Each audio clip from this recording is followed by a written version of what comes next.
isbitaalka Dr. Harun Specialist Hospital ee magaalada Baydhabo waliba hadeeraya dhaqaatiir caalami ah oo ka takhasustay cudurrada kidiyaan hanraabta. Dhaqaatiirta muddada Yuroban waliba iyo daaway doonana cudurrada hanraabta sida dhalmo la'aanta, caado wareerka, burooyinka, qurxinta iyo qaliimada laserka. Dr. Harun Nuur Maxamed iyo waliba uu sheegay in dhaqaatiirtan iyo sameey doonana qaliimo muddada Yuroban وسونا فرق أندري شعبك كنول ديجانا كونفور قلبيت جار أهم مجال بيدبا. waxaan maanta la soo gaaray dhaqaatiirtii ka socotay isbitaalka Taran Hospital Muqdisho kuwaasoo si wada jir ah uga wada shaqeynayeen isbitaalka Dr. Harun Specialist iyo isbitaalka Taran Specialist Hospital. dhaqaatiirtii ayaa maaragtay noo imaaday hawshii si wanaagsan u socotaa.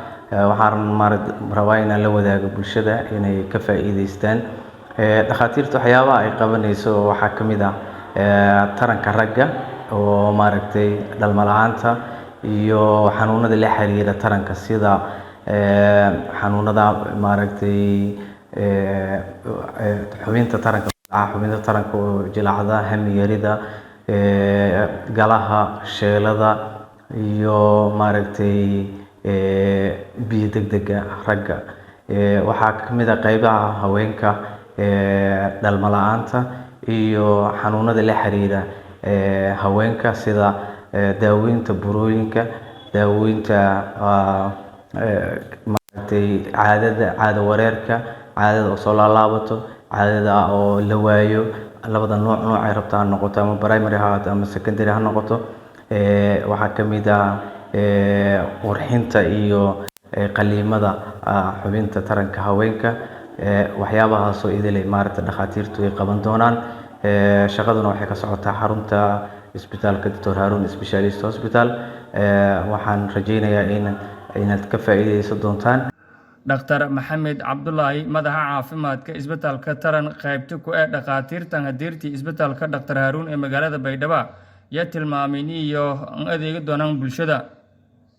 waxaan imaanay magaalada Baydhabo oo aan hadda joognaa ka howlgalayna isbitaalka Dr. Harun Specialist Hospital annagoo ugu talagalnay iskaashigii naga dhaxeeyay mar horeba isbitaalka Dr. Harun oo aan imaan jirnay campaign ahaan si aan u caawino bulshadii aan soo gaari karin magaalada Muqdisho arrimaha aan ka caawinayno waxaa kamid ah la tacaalida xaaladaha kaliya ee kaadi mareenka sidoo kale la tacaalida dhalmada soo daahday ama infertility wax loo yaqaano iyo xaaladaha sexual problems ka ah waxaan rabnaa insha Allah in aan khubarada iyo dhaqaatiirta iyo khibradaas badan Taran Androke dhex taalo in bulshada reer Baydhabo ay ka faa'iideystaan insha Allah ana haddaan nahay bahda Taran Androke maamulkeeda iyo shaqaalaheeda oo dhan waxaan ku faraxsanahay sida wanaagsan ee bulshada reer Baydhabo gaar ahaan isbitaalka iyo shaqaalaha Dr. Harun Specialist Hospital ee noo soo dhaweeyeen waxaan rajaynaynaa insha Allah sida aan u dejinaba oo annaga planka ama khuddadeena in bulshadii in badan ay ka faa'iideysatay inta insha Allah Ilaahay u qoran ay ka faa'iideysan doonto.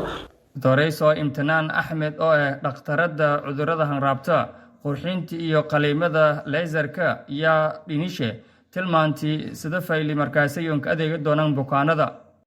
We came here to Harun Hospital to see all the cases suffering from infertility and management of that case, and also to see that any case need for further management like hysteroscopy or laparoscopy, or for IUI we will refer there into Androke Taran Hospital, and then I hope all the patients will get a benefit from this visit, and also we will enjoy with staff here, and we inshallah we have a many recurrent visit to this hospital to see the patient and put plan for that already. This is the second time to visit this hospital, and alhamdulillah there is a many case get a benefit from here.